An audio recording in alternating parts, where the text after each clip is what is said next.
sessió extraordinària del ple de la Diputació de Barcelona per l'elecció del nou president o presidenta, atès que el passat dia 13 d'abril del 2008 aquest ple va prendre en consideració la renúncia de l'excelentíssim senyor Celestino Corbacho Chávez.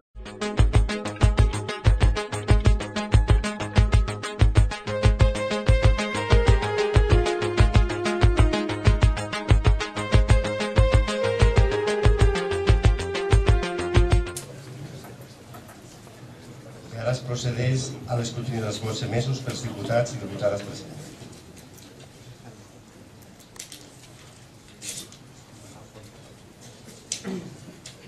Antoni Fogué.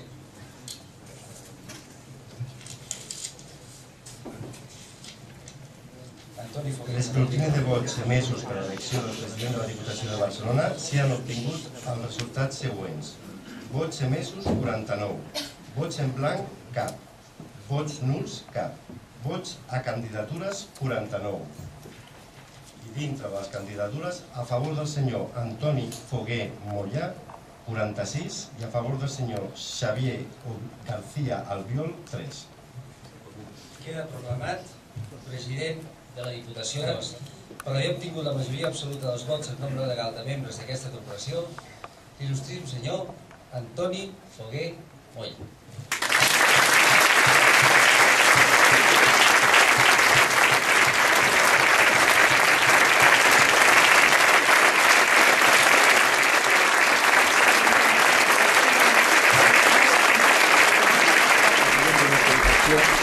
No es mereix per ser valent, amb el to, amb el sentit que ho pot haver dit el president del Partit Popular.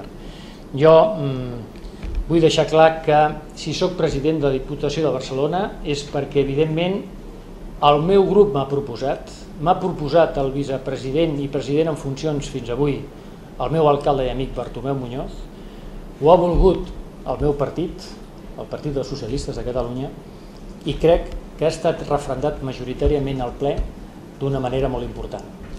Aquesta és la resposta que us voldria donar en relació a aquest tema.